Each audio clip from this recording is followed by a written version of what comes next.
Hello বন্ধুরা, আসসালামু আলাইকুম। এখন আমি আপনাদের দেখাবো কিভাবে পিডিএফ ফাইলের ভিতরে আপনি কোনো কিছু লিখবেন অথবা কমেন্ট করবেন। তো যদিও কাজটা একদম ভেরি একটা সিম্পল কাজ, যারা জানে তাদের জন্য একদম একটা সিম্পল কাজ, আর যারা না জানে তাদের জন্য একটু কষ্টের কাজ। তো যারা জানেন তাদের জন্য এই ভিডিওটা না, যারা জানেন না তাদের জন্য এই ভিডিওটা, যারা জানেন না তারা দেখতে থাকেন। তো প্রথমেই আমরা একটা পিডিএফ ফাইল ওপেন করে নিলাম।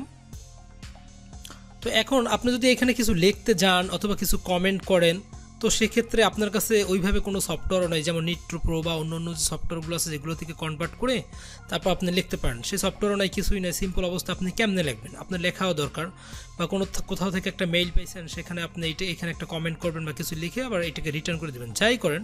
তো সেটা কীভাবে করবেন? তো চলেন আমরা এখন সেটা দেখব কীভাবে করতে হয়। আপনি সিম্পলিভাবে এই যে ভিউ দেখতে পাচ্ছেন, ভিউতে ক্লিক করবেন।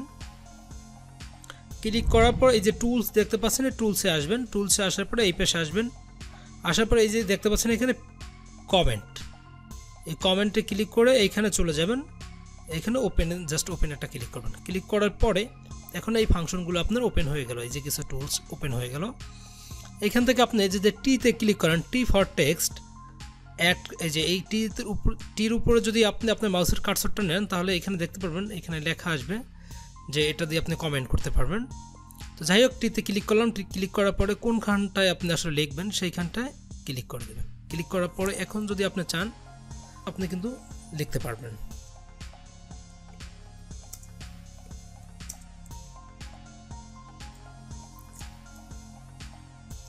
এখন এটা লেখার পরে আপনি এটাকে সিলেক্ট করতে পারবেন, এটাকে আপনি সিলেক্ট করতে পারবেন। সিলেক্ট করার পরে এটা আপনি কালার চেঞ্জ করতে পারবেন, এটা কালার চেঞ্জ করতে পারবেন, এটা যা খুশি তাই করতে পারবেন আপনি। এখন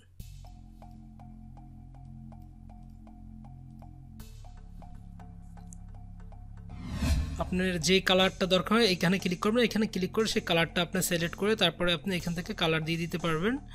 আর পাশাপাশি আপনি এখান থেকে চাইলে এই ফন্টটা চেঞ্জ করতে পারবেন। হ্যাঁ, যে কোনো অন্য কোনো ফন্টে দিলে সেই ফন্ট চেঞ্জ করতে পারবেন এখান থেকে আপনার ইচ্ছা মতন। এখানে প্রচুর পরিমাণ ফন্ট দেওয়া আছে, সেই অনুযায়ী আপনি আপনার মতন করে আপনি এখানে একটা ফন্ট দিয়ে নিতে পারবেন।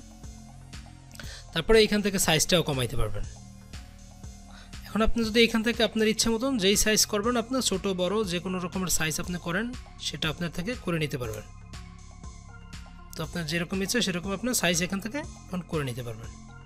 এরপর পাশাপাশি টুলসের আরও অনেক কাজ আছে এখান থেকে। আপনি যদিও আমাদের টপিক এইটা না আজকে, আপনি এখান থেকে হাইলাইট টাইলাইট এগুলো যা করার দরকার জাস্ট এই বাটনে ক্লিক করবেন। ক্লিক করার পরে এখান থেকে সিলেক্ট করবেন, হাইলাইট করতে পারবেন, এখান থেকে সব কিছু করতে পারবেন। এগুলো দেখে নেবেন। হাইলাইটের কালারগুলো অবশ্যই চেঞ্জ করতে পারবেন। এই যে দেখতে পাচ্ছেন, একটু ঘাটাঘাটি করলেই হয়ে যাবে।